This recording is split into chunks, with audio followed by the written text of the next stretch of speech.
Welcome to the Coffee House, where in the next hour, the 2008 election turned a page on excessive government snooping and secrecy. Or did it? Jesselyn Radack of the Government Accountability Project says the so-called Einstein 3 project makes Bush's warrantless wiretapping program look positively minor league. He was a hard-nosed prosecutor, but now law professor Paul Butler is touting a hip-hop theory of justice in his new book, Let's Get Free. There's a living museum in Northeast D.C. dedicated to the legacy of Piedmont bluesman and barber Archie Edwards. The barbershop was a gathering place for musicians from all walks of life, from eager beginners to the legendary bluesman Mississippi John Hurt. They all came to swap their songs and their stories.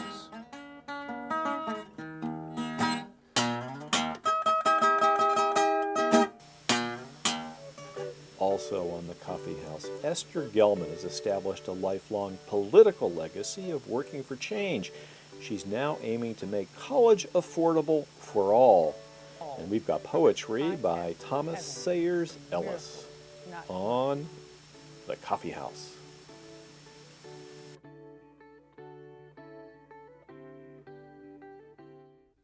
Welcome to the forum at the Coffee House, where we're going to talk about government surveillance. You'll recall that there was considerable national clamor that the Bush administration went too far in concealing information from Congress and the public and went equally overboard in conducting warrantless spying on Americans. If you thought the 2008 election fixed all that, think again, argues Jesselyn Radack, Homeland Security Director at the nonprofit whistleblower advocacy group GAP, the Government Accountability Project. Radack is an ardent blogger on the intersection of security issues and civil liberties. Take spying on Americans, for example. There's a proposed government pilot project called Einstein 3, an effort that purports to defend against cyber attacks on the government. But it may be more Orwell than Einstein. Let's learn more. Welcome, Jess, back to the Coffee House. Thank you. This is a program to protect the government, computer networks, from hacking, from possible hacking even by terrorists. There is a real threat of cyber attacks on government networks. That's true, absolutely. There were cyber attacks over the July 4th holiday weekend, and in fact, cyber attacks are going on all the time, many of them originating from Pacific Asia. So we should be taking steps to protect this, right? Of course. Okay. And there were, before Einstein 3, it suggests that there was Einstein 1 and Einstein 2. What were they? They were earlier iterations of the current program in which the NSA would... National Security Agency? Yes, the National Security Agency would protect against hacking by passively observing predetermined signatures, meaning patterns of network traffic. That was what was happening in Einstein 1 and 2. And when did this begin, and is it still in progress? Yes, Einstein 1 and 2 are still in progress. They began around 2004, I believe, but they've only been implemented at 15 of the 600 or so government agencies, websites, and portals. And so now we're looking at Einstein 3 as a pilot. I guess it will be rolled out at some of the same or different sites. And what makes Einstein 3 different than Einstein 1 and 2? A number of things makes Einstein 3 different. First of all, it's active rather than passively observing for malicious code. It is actively scanning incoming and outgoing email traffic for content. Now, is this incoming and outgoing from the government?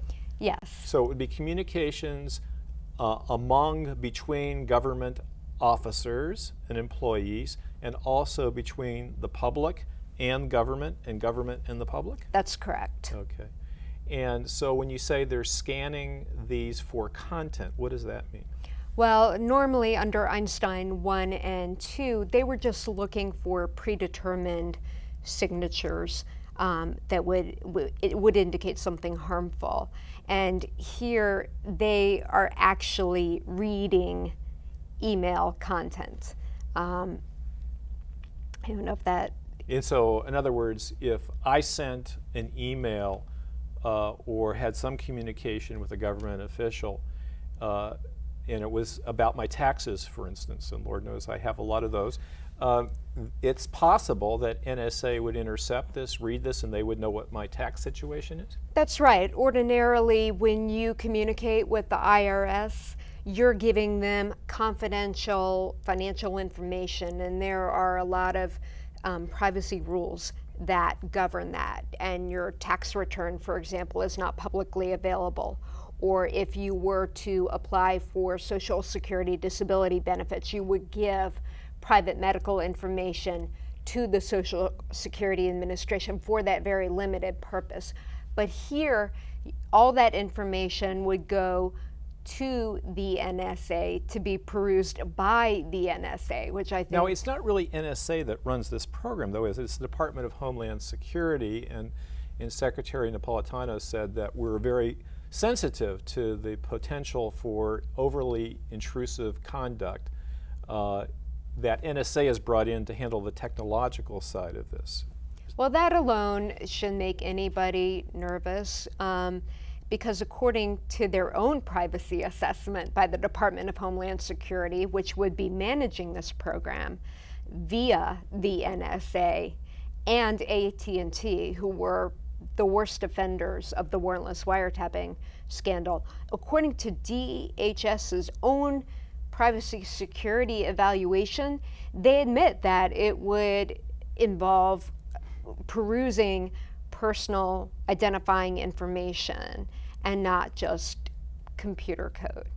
So they say that would just be a sort of incidental byproduct, or that wouldn't be their main purpose. But we've heard those kind of empty reassurances before emanating from the secret surveillance scandal. Is it the case that the methodology used in Einstein 1 and 2 was insufficient, and that the really most effective means of ensuring against cyber attacks, whether it be simply to gum up the works or in order to cause mayhem, is this new method reflected in Einstein 3? Actually, counterintuitively, the new method seems less efficient. Good old-fashioned upgrade of firewalls and router filters would actually protect more at the perimeter. Instead, Einstein 3 wants to go into the heart of the system and start looking at things. So you could analogize that to having a home invasion protection system that has cameras internal in the house looking for wrongdoing rather than monitoring the doors and the gates to the house. It just doesn't make sense. And you're saying that NSA will be collecting this information, or DHS? It would be, NSA would be doing the actual collection of information, but it doesn't even have the capability. So again, it would be relying on a private telecom carrier, and AT&T has been designated as the test site. All right, well, this is all reminiscent in a sense of what happened under the Bush administration, where there was warrantless wiretapping happening, and that the telecom companies were cooperating with the government secretly in providing open portals to the government to monitor communications. How is this different? How is this different? It would be expanded by an order of magnitude. And again, I mean, if we've learned nothing from history, here we have everything repeating itself, chapter, line, and verse. AT&T has agreed to be the test site, but they want reassurances that they would not be held legally liable for doing so, which telegraphs that they're worried about possible illegality. And here we're talking about going into the bowels of people's personal computers and having that information be available anytime someone logs on to a .gov website. Well, I understand why they'd be concerned about liability, because it took an act of Congress last time for the warrantless wiretap circumstance to immunize the telecom companies retroactively. And so I guess they're trying to nip it in the bud this time and get assurances that they won't be sued going down the pike. What about President Obama? Where is he on all of this? Well, President Obama, like with the warrantless wiretapping, he, as a senator, voted against immunity for the telecoms that participated in that program, but ultimately voted in favor of the new Foreign Intelligence Surveillance Act that basically allows for the kind of electronic eavesdropping and warrantless wiretapping that had been going on. And as for Einstein 3, which was a Bush-era program in its inception, Obama says that he plans to roll out Einstein 3, and right now they are looking at the privacy implications, but that he intends to go ahead with it. And so where does it stand currently? When are they planning a rollout? They didn't say exactly when, but it's enough that it's been in the news lately. I would predict within the next year. Is there any organized opposition to this? Not so far. I think a lot of this has actually flown under the radar, as has a lot of the secret surveillance activity that's gone on. And it's sort of another example of, yes, Obama is inheriting certain systems that were problematic, and the question for many people was whether it would be change or more of the same. And so what could the government do most effectively to secure its computer networks without jeopardizing the liberties of the citizens? I think it can first of all start at the perimeter, the boundary of those computer networks, rather than in the internal. You don't need to be putting active sensors on everyone's computer, which is what it would actually entail under Einstein 3. And they can upgrade firewalls, which are used by private corporations and used in military security to defend military networks. Upgrade firewalls and filtering technology and routing technology. Just upgrade the tried and true security practices that are already in place, rather than delving into some new, very big brother kind of approach. And I guess the ticking time bomb metaphor is always present when dealing with these sorts of security issues. Let's suppose that there were some kind of successful hacking into the U.S. government's networks, causing mayhem, causing all sorts of necessary government functions to falter. I would imagine that there would be a clamor for something like Einstein 3. That is, we're prepared to sacrifice these liberties in order to ensure greater efficiency and to protect the basic functions of government. What do you think is going to happen? I think we just did have a round of attacks, and I haven't seen a huge clamoring from the public.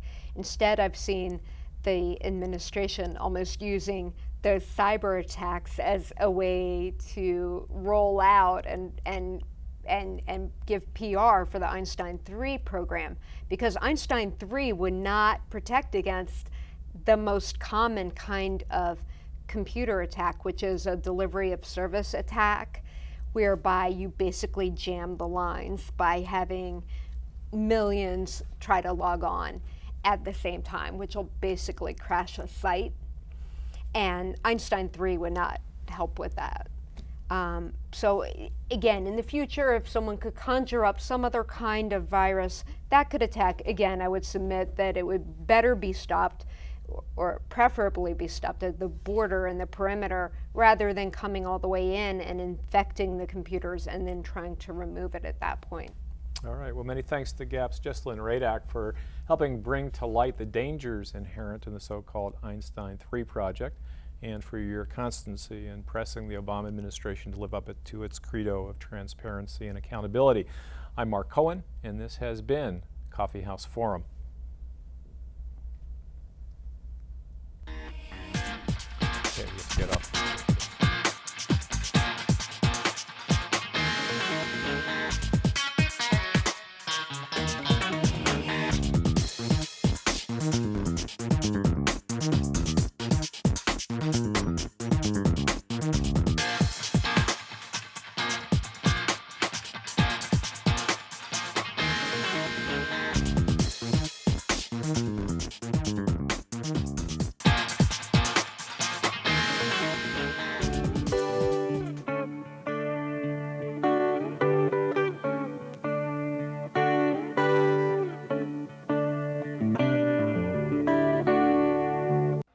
Like a clothesline of whites, colored hands couldn't reach. 1,000 souls crossed promised air, and the screen glowed like something we were supposed to respect and fear.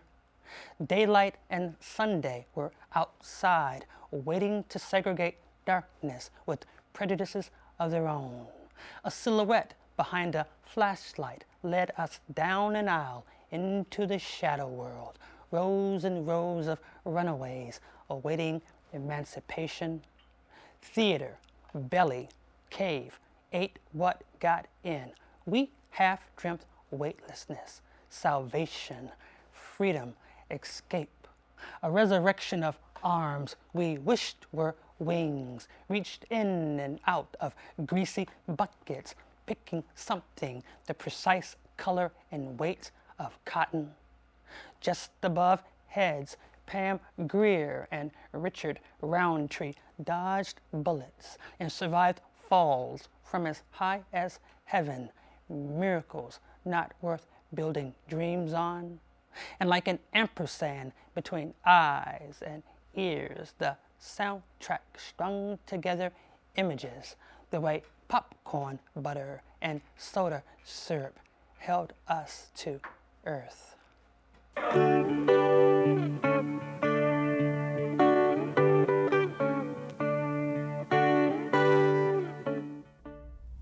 Welcome to Courting Justice at the Coffee House. Much has been written about the many problems that plague our criminal justice system: racial profiling, the war on drugs, and the highest incarceration rate in the world, to name a few. But Professor Paul Butler provides a unique perspective on all of these issues and more in his very thoughtful and interesting new book, Let's Get Free, A Hip-Hop Theory of Justice. I'm delighted that he's joining us today. Welcome, Paul, to the Coffee House. Thank you, Angela. It's great to be here. Well, I read the book, and I have to tell you, I have read a lot of books about criminal justice, but yours was the first that was truly a page-turner. It was interesting, compelling, very personal at times, read like a memoir at times, and while at the same time imparting a lot of information. But I think a lot of people, when they read this book and know of your other work, would be quite surprised to learn that you used to be a federal prosecutor and that you used to actually fight to lock up some of the people that you now are saying maybe shouldn't even be prosecuted. And so how'd you get here? Well, you know, during the time that I was a federal prosecutor, making my money putting people in prison, I got locked up myself. I caught a case, as the hip-hop generation says. I was arrested and prosecuted for a crime that I didn't commit.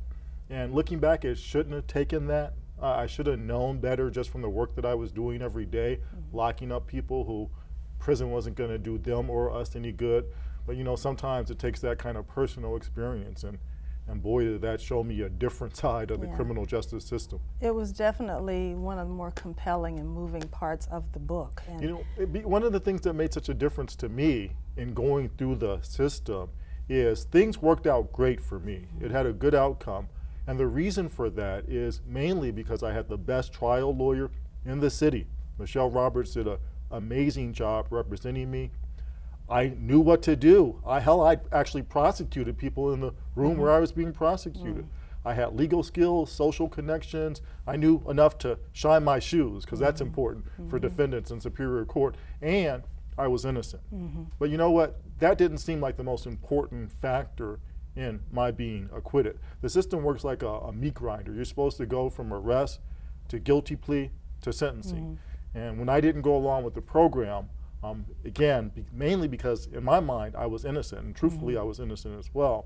But you know, I was just supposed to go along with it, and I didn't. Yeah. And it really made me have second thoughts about the work I was doing. Well, and it was also interesting because you hear a lot about wrongful convictions, usually in connection with people charged with very serious offenses, but you could see how being wrongfully charged with something even that minor can have such an impact on your life. Well, I want to get on to, the readers can read about that story when they read your book, but I want to talk about some of the issues you talk about in the book.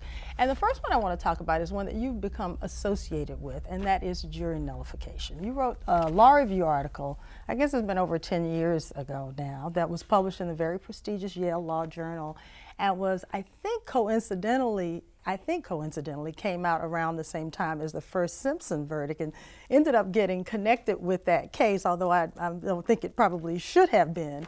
But you got a lot of attention in the mainstream media, and rarely do law review articles get attention in the mainstream media. You were on 60 Minutes and a lot of other shows, and you also got a lot of criticism for advocating for jury nullification. So let's just briefly, before we get on to some of the other issues, set the record straight about that. Exactly what is jury nullification, and what precisely is your view on how it ought to be used in the criminal justice system? So when I was prosecuting cases in D.C. trial court, sometimes jurors would acquit, especially if it were a drug case.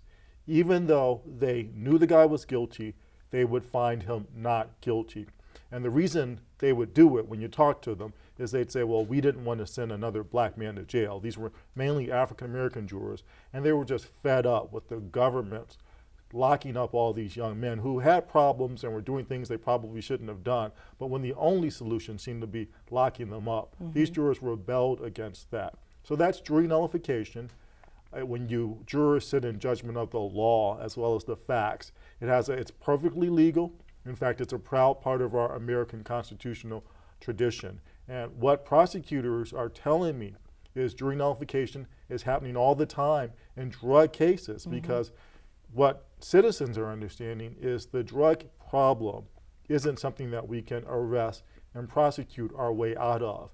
And you know what? People who live in communities that have problems with drugs, they know this better than anybody, because they know all these young men and women are being locked up, and the next day it's 2 or 3 more people in that same corner. So they're demanding more responsible solutions. So in Let's Get Free, what I say to jurors in D.C., PG County, Glen Ivy, the elected prosecutor in Prince George's County, told me it's a big problem there in drug cases as well.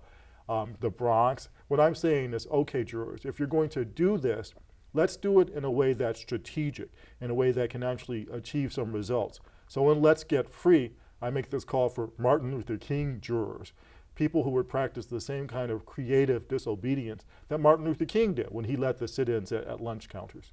So you're not advocating that people nullify in violent cases or every case that comes before them? You know, not at all. I'm still a prosecutor at heart, and what my main goal, my main goal in writing Let's Get Free is really to enhance public safety. So, you know, there's this movement that you're a part of about being smart on crime rather than just being tough on crime. And lots of prosecutors and former prosecutors are also part of this movement. And so, of course, if it's somebody who's going to rob or rape or kill, yeah, that guy needs to be locked up. Well, the problem is that's not most of the people who are in prison right now. And so I'm really supporting nullification in a strategic way, only for nonviolent drug crimes. Well, you just said that you're still a prosecutor at heart and that you believe in law enforcement. However, there's some controversial ideas in this book, and I want to talk about some of them. One of your chapters is called Patriot Acts. Don't be a snitch, do be a witness, and don't always help the police. I've never heard a prosecutor or even a former prosecutor say don't help the police. That's pretty controversial. Don't always help the police. Don't always help the police. So what are your thoughts about this? So, you know, there's this famous movement in the hip-hop community called Don't Be a Snitch that actually started from this video that was made in Baltimore, where people were complaining about how much the government and police used neighbors, turned neighbors against neighbors in order to make cases. And this video got famous because the basketball star Carmelo Anthony was in it, and he played this little cameo role, but he also spoke out against snitching. And the reason why people do is because snitches, and these are people who are criminals themselves most often, and they get paid to make cases against other people. and the pay is sometimes just straight out cash money, and other times it's a break in their own case. So the government says, we're going to make a deal with you, bad guy. If you report, give us information on this other bad guy, then you might not have to go to jail at all or for as long. And of course, that doesn't make for reliable cases. And so what the hip hop community has done is to make this distinction between witnesses and snitches. So if you're a witness and you're an ordinary citizen and you see a violent crime go down, you should call the police. And there's not many responsible people in hip hop who contest that. But if you're a snitch, if you're this guy who's involved in crime yourself, and the government comes to you and suggests that we're going to make a deal with you if you tattle on somebody else, what the hip hop community suggests is that we ought to look skeptically at that kind of testimony, because it doesn't make reliable cases. And real quickly, the other problem is it's undermining the social fabric. So in places like DC and Baltimore, where almost half of the young black men have a criminal case, all these homes, all these families have incentives now to turn against each other, to turn against neighbor, and so we're seeing this breakdown in the social fabric. Well, and I want to stress the issue that you said a couple of times. You said that they don't make for reliable witnesses. The idea being that if you pay me enough, I'll say anything. The idea that, you know, is this really reliable testimony? Can we really believe what this person is saying if they're being paid for their testimony? I mean, is that the idea? Yes, and Angela, you know, since you wrote the book literally about prosecutors, that they're not shy at all about using their considerable power. And so what they'll do is to waive a 5 or 10 year mandatory minimum sentence at some guy who they know has been involved in crime, and say, you know what, dude, we can make it all go away. All you got to do is give up the goods on Joe over there. And so he's going to come up with something to say. And the most troubling area is with executions. When we look at the innocent people who've been executed, we know that the vast majority of those cases are from snitches who lied. And the reason that they lied, and the reason that the government accepted their testimony, the prosecutors bought their testimony, is because they wanted to get a break in their own crime, even if that meant sending an innocent person to the electric chair. Yeah.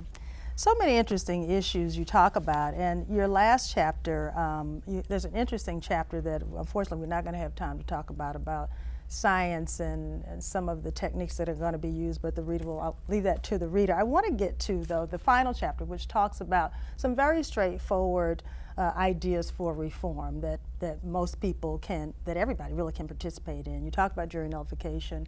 You talk about doing something about these draconian sentences out there, eliminating racial profiling. But one of the most compelling and interesting things I learned from that chapter was about lead poisoning. You talk about reducing lead poisoning. We don't have a whole lot of time, but if you can spend a little time here explaining what the connection is between lead poisoning and criminality and why we should be reducing lead poisoning. Sure, you know, there's this amazing new research that's so exciting that I wanted to let people know. And we should say this isn't some kind of legal geeky book at all. I really wanted to make it cool for people who watch Law and Order or who watch The Wire on TV to read a book about these issues. And you do. I appreciate that. You know, certainly my goal. And so this is exciting new evidence about what causes people to commit violent crime.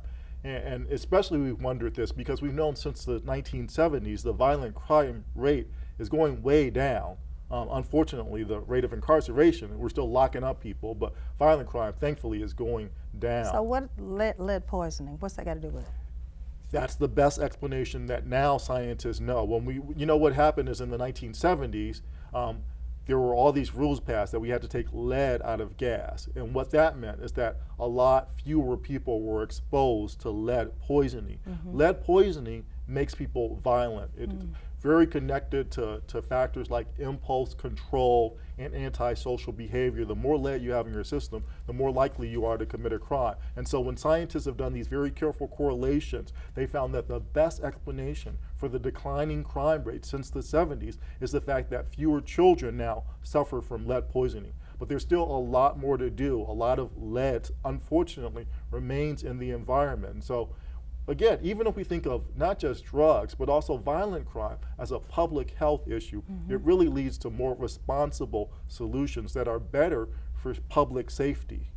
So we should be trying to get laws now to reduce some of the lead. It's one of those long-term solutions. I guess there's short-term solutions and there are long-term ones. And it's an environmental solution, right? It's not another way of 3 strikes, you're out locking them up and throwing away the key, but this is good green justice that will make us safer and freer. One of the many interesting issues in the book. Thank you, Paul Butler, for your important insights on these issues. Paul Butler will speak and sign books at Politics and Prose in Washington, D.C. on July 20th at 7 p.m.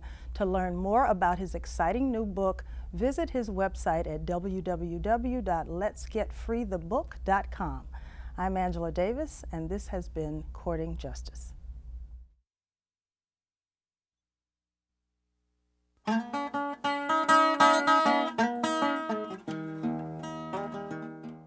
In 1959, Archie Edwards opened a barber shop in Northeast Washington, D.C. Over the years, Archie's shop was not only a place to get a haircut, but a place to hear the blues.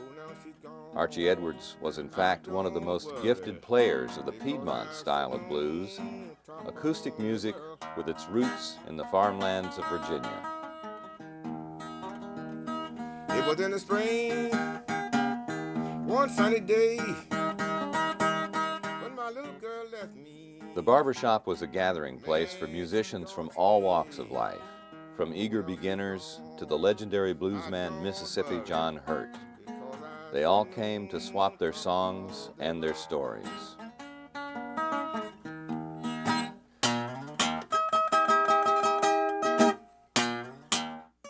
Archie died in 1998, but his friends still carry on the tradition that he began. Every Saturday, the barbershop opens its doors to musicians who love to play the blues, and to anybody who wants to listen. In the mid-'80s, I was playing blues harmonica, and I went to the Smithsonian Folklife Festival to see Cephas and Wiggins. And there was this guy named Archie Edwards who was playing. And the first thing that came to my mind was, man, this guy's got an ego problem. Because there's 2 guys playing guitar, and he's the only one on the stage. Got the other guy, poor guy, sitting in the back. Well, then a couple of minutes later, I realized that Archie was doing it all by himself. And I said, man, I gotta learn how to do that. So I introduced myself to him, and he invited me to the barbershop. So anyway, I was there. We kind of hung out for about 15 years. When I first met Archie, he was driving a cab and doing the barbershop. And then he kind of retired from the cab thing. And he was still doing the barbershop, and then it got to be certain days a week it was closed and others it was open. But basically, on Saturdays was when you knew that he was going to close up at a certain time, refused to take people, told them, come back next week. And they said, Mr. Edwards, I've been sitting here for 2.5 hours. Well, there's a barbershop around the corner, you know, or you can come back Monday, but I'm through for the day. And if you were sitting in this chair and there was a player in there, and I've seen this happen, it's happened to me. Half your head is cut. And a guy hits a wrong note, Archie would put down the, put the clippers down here. No, let me show you. And it might be 30 minutes. Everybody knew you sit there patiently waiting. What we try to do is we try to keep it as close to the way Archie had it as we can. We only have 2 rules. One rule is we need to play acoustic music. Archie had this phobia about electricity. Oh, the guitar was a great instrument until they electrocuted the damn thing. And the other rule is respect each other.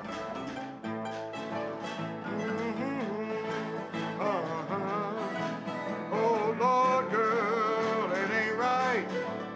You got 2 men loving you one more day. Always to me, it never was just the music. And what you're kind of doing when you come in the barbershop, you open the door peeking into the past. You know, And that part, I mean, that's for everybody. Like you might notice that when you come to the barbershop, I'm talking all this about the black heritage and this, but when you walk in there, you see we're very mixed, you know, really diverse group. And that's good, because this is America. You know, I mean, this is what it's supposed to be. You know, you bring something, you throw it in the pot, you know, and this is what we threw into the pot.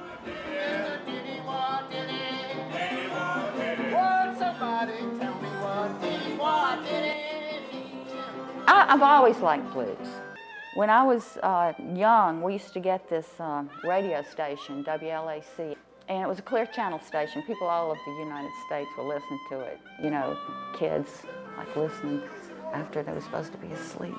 And they had all of this really, really fine blues, and that's the first place I ever really heard it. And I just liked it, and I've always liked it. Blues stopped being a popular music, or the country blues stopped being a popular music probably around the time of World War II. However, if you look at, this is just my personal opinion, you can divide blues into two categories. Blues for entertainment, and which is played in Chicago, and that's the popular blues. Then you have the blues that I call for the cultural blues. And that's the front porch guy sitting there with his guitar telling stories. And the old country blues. And to me, it's no different than Irish folk music or Greek folk music, Italian folk music. And it has the same cultural significance as that music does.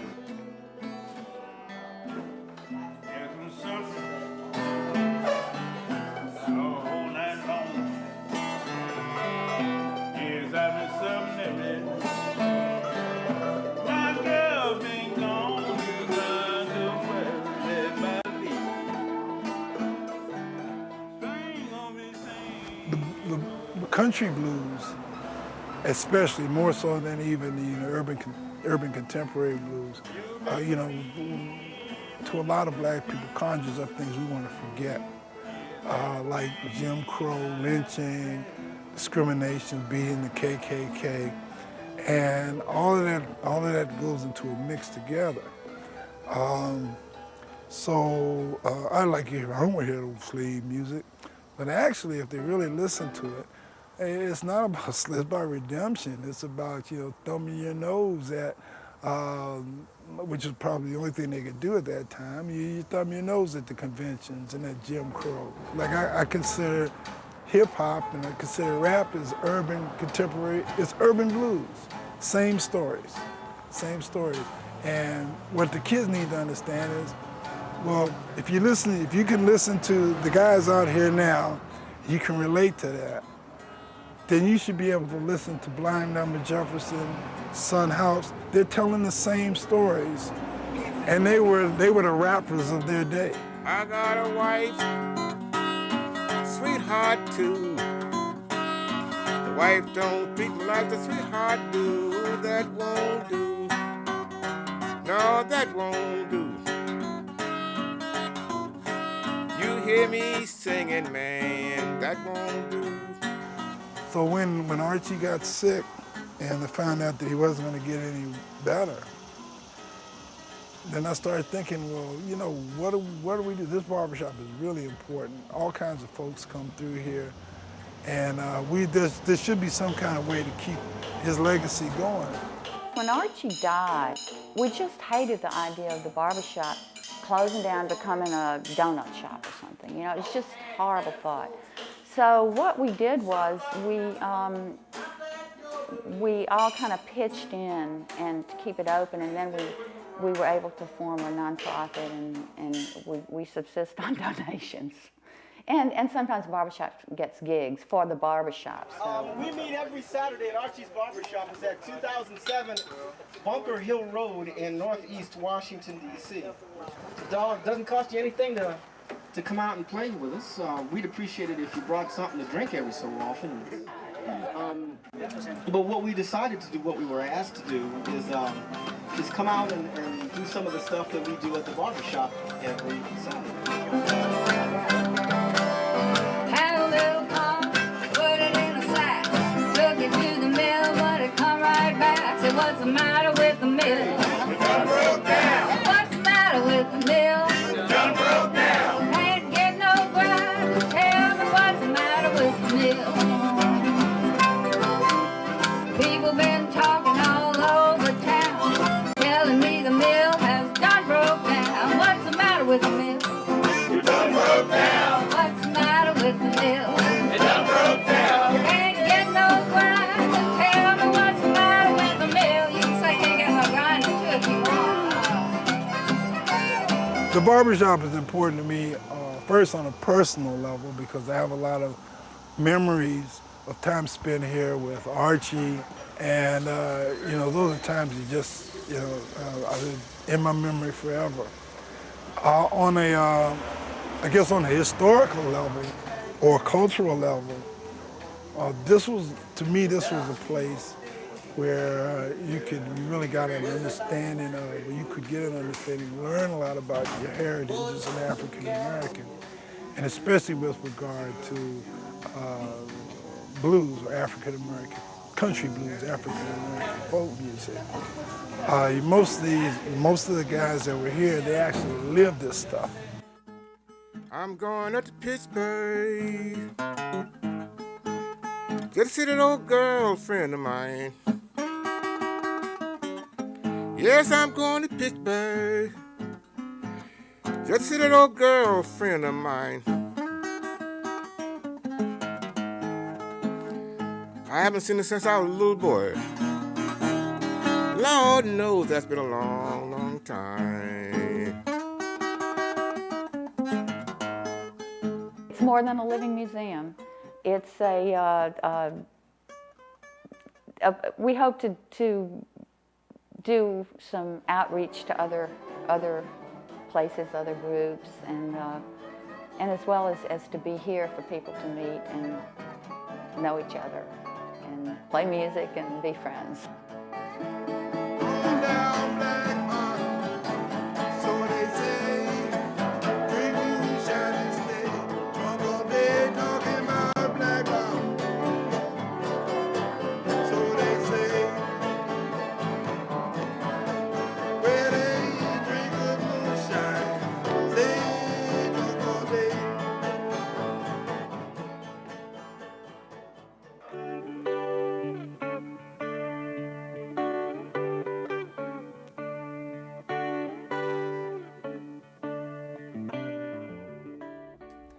Welcome to the Body Politic at the Coffee House. From the White House to the State House, a new generation of leaders is taking over government. But even if history doesn't repeat itself, as Mark Twain put it, it does rhyme.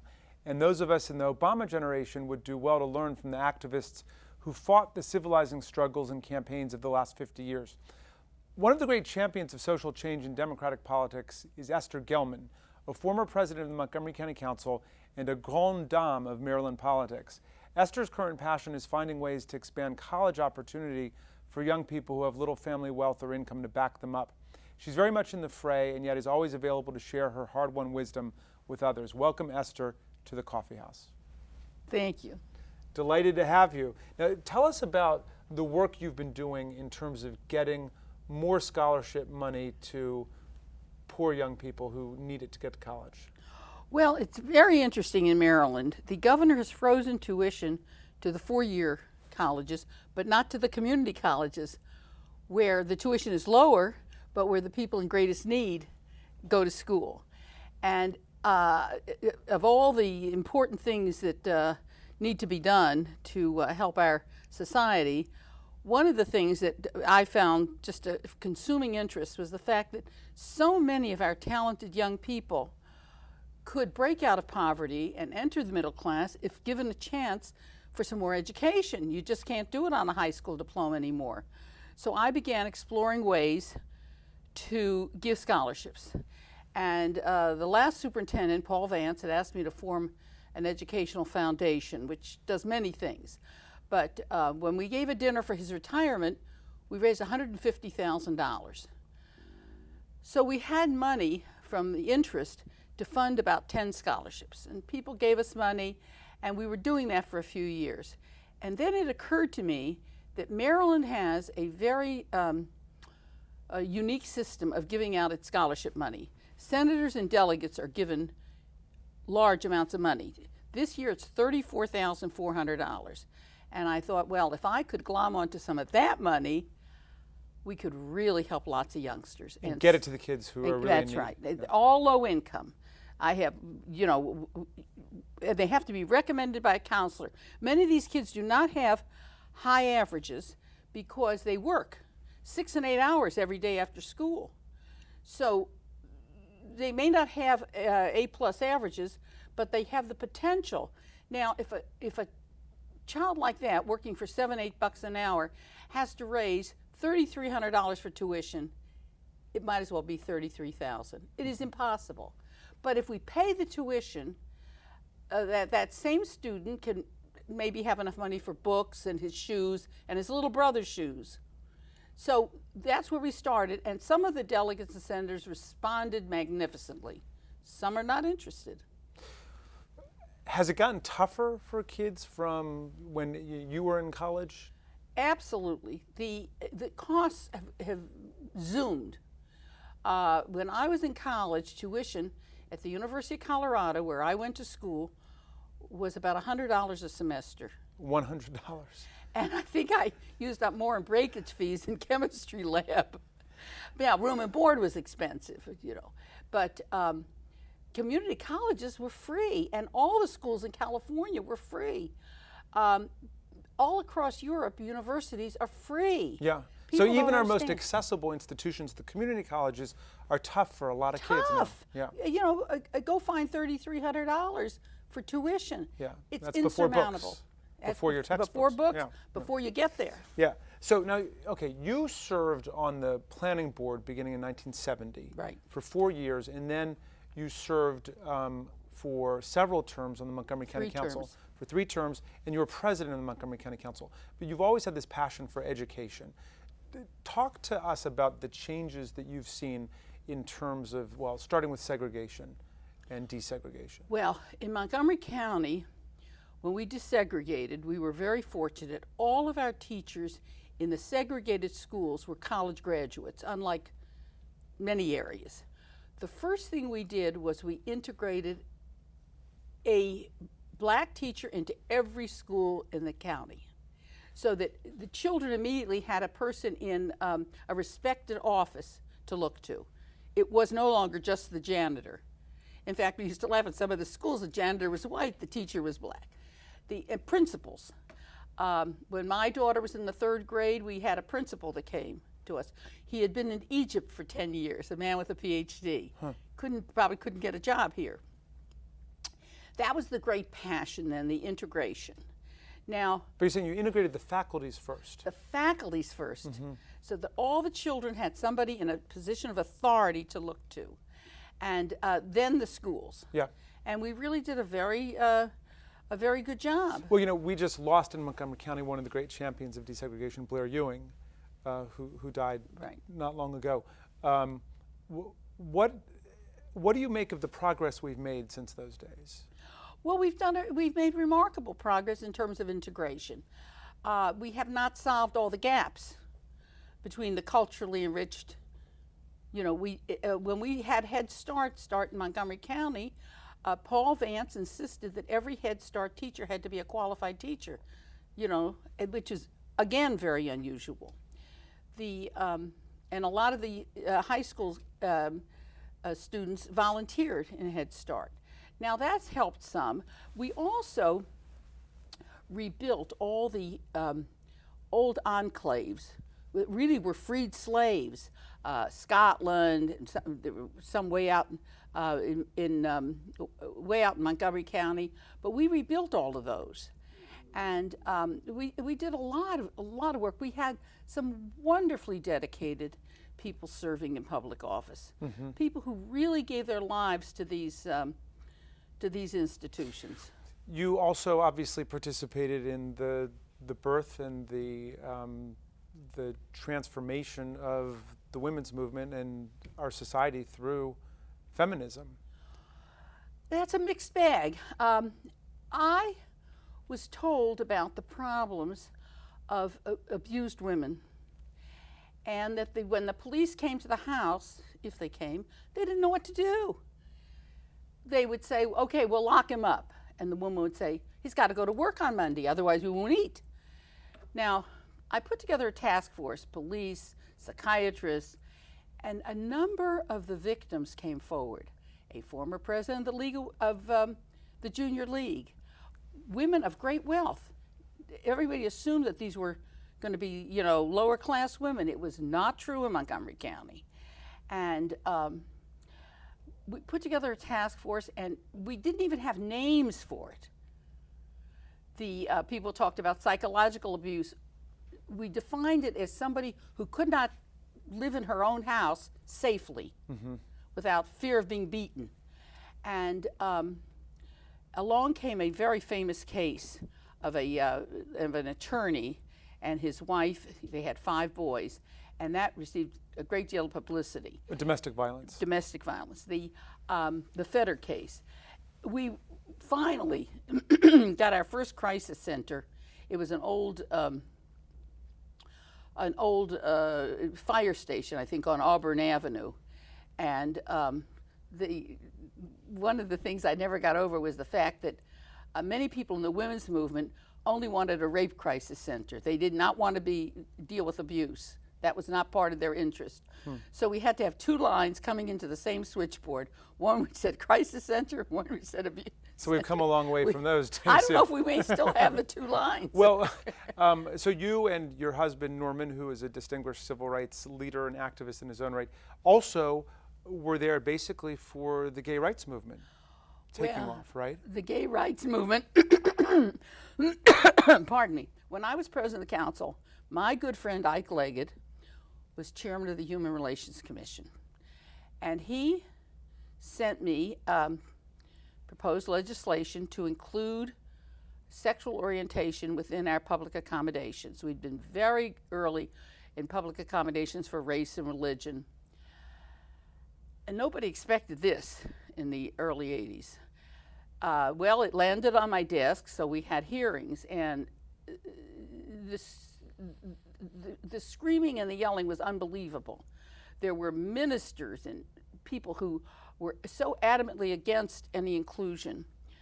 Turns out some of them had been abused as children. It's very interesting. We passed the legislation. The sun came up the next morning, and we've lived with it. Yeah. And we have gay teachers in our school system. We have no problems. It's very interesting how we are a law-abiding community, and when we pass a law, people obey it, whether they like it or not. Now, so you've been involved in politics your entire life. Part of it was elective politics. Part of it was outside of electoral politics as a community activist and a movement person and a kibitzer and so on.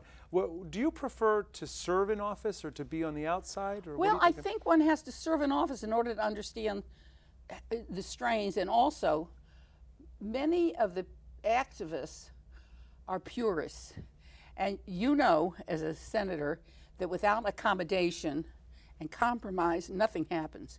You can sit and, pound the table and hit your head against the wall, but you have to, in many cases, make some compromises to get anything done. And you have to start. Yeah. So which leaders have inspired you, going back to your youth? First of all, I grew up under the Roosevelt era. I grew up in World War II. And, so we understood what people's hatred could do to a society. When I served on the council, I served with giants. They have not been equaled. People like Norm Christeller and Neil Potter and Betty Scull, they gave their lives to these causes, to good government. And they did it at great sacrifice to themselves, but never thought of it as sacrifice. I mean, if you will, I would say with great pride, in Montgomery County, since 1966, we have never had a scandal of any kind of corruption.